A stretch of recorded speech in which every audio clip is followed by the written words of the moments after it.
राज्य के मुख्यमंत्री अजित पवार का चार्टर्ड विमान बारामती में लैंडिंग के दौरान दुर्घटनाग्रस्त हो गया है। डीजीसी के अनुसार यह हादसा करीब 8:45 पर हुआ। विमान संतुलन खो बैठा और आग का गोला बन गया। इस दुखद हादसे में अजित पवार समेत विमान में सभी सवार 5 लोगों की मौत हो गई है। मुख्यमंत्री देवेंद्र फडणवीस ने राज्य में 3 दिनों के शोक की घोषणा की है, लेकिन ये पहला मामला नहीं है। अजित पवार से लेकर होमी जहांगीर भाभा तक इतिहास में ऐसे कई विमान दुर्घटना हुए हैं जिन्होंने भारतीय राजनीतिक और विज्ञान जगत को झकझोर कर दिया है।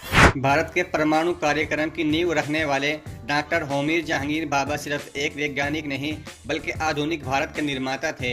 24 जनवरी 1966 को एयर इंडिया का विमान कंचनजंगा यूरोप के अल्प्स पर्वतों से टकरा गया। इस हादसे में डॉक्टर भाभा का निधन हो गया, जिसके कारण भारत के परमाणु कार्यक्रम भी कई सालों तक पीछे हट गया था।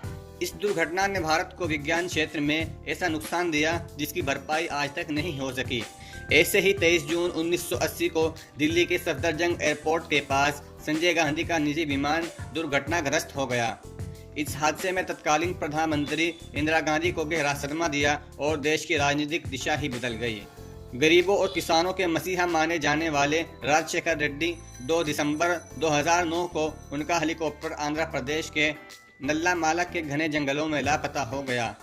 कई घंटों की खोज के बाद जब मलबा मिला तो पूरे देश में शोक की लहर दौड़ गई। यह हादसा सिर्फ एक नेता का नहीं बल्कि लाखों लोगों की उम्मीद का अंत था। ऐसे ही भारत के पहले chief defence of staff general Bipin Rawat अनुशासन, साहस और देशभक्त की मिसाल थे। 8 दिसंबर 2021 को तमिलनाडु के कन्नौर में उनका सैन्य हेलीकॉप्टर दुर्घटनाग्रस्त हो गया। तमिल और कन्नड़ फिल्मों की मशहूर अभिनेत्री के.एस. सुमैया 17 अप्रैल 2004 को भारतीय जनता पार्टी के चुनाव प्रचार के लिए बेंगलोर से करीमनगर जा रही थी।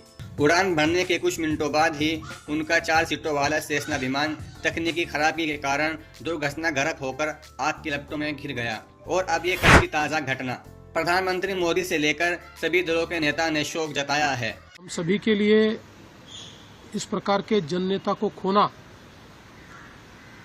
एक अपरिमित इस प्रकार की हानि है। व्यक्तिगत मेरे लिए वो एक बहुत ही दमदार और दिलदार इस प्रकार के मित्र थे। ये बहुत ही दुखद और दुर्भाग्यपूर्ण है। पिछले 40 साल से महाराष्ट्र के राजनीति में मेरे बहुत घनिष्ठ मित्र रहे, उनके मेरे पारिवारिक संबंध रहे। बहुत कर्मठ, अच्छा प्रशासक और विकास की दृष्टि रखने वाले ऐसे वो नेता थे। बहुत ही दुखद समाचार है और समस्त पवार परिवार और जितने भी समर्थक हैं उनको हमारी तरफ से संवेदना और शोक। मैंने बात की सुप्रिया जी से भी। दादा ने महाराष्ट्र और देश के विकास में अपना बड़ा योगदान दिया है। मैं अजीत पवार जी के परिवार के प्रति संवेदना व्यक्त करता हूं। ये घटना हमें फिर याद दिलाती है कि तकनीक और सुरक्षा के बावजूद कुदरत और वक्त के आगे सब बेबस हैं। इन हस्तियों ने अपने पीछे एक खालीपन छोड़ा है जिसे कभी भरा नहीं जा सकता। क्या आपको लगता है कि वीवीआईपी यात्राओं की सुरक्षा में और बदलाव की जरूरत है? अपनी राय कमेंट्स में जरूर बताएं।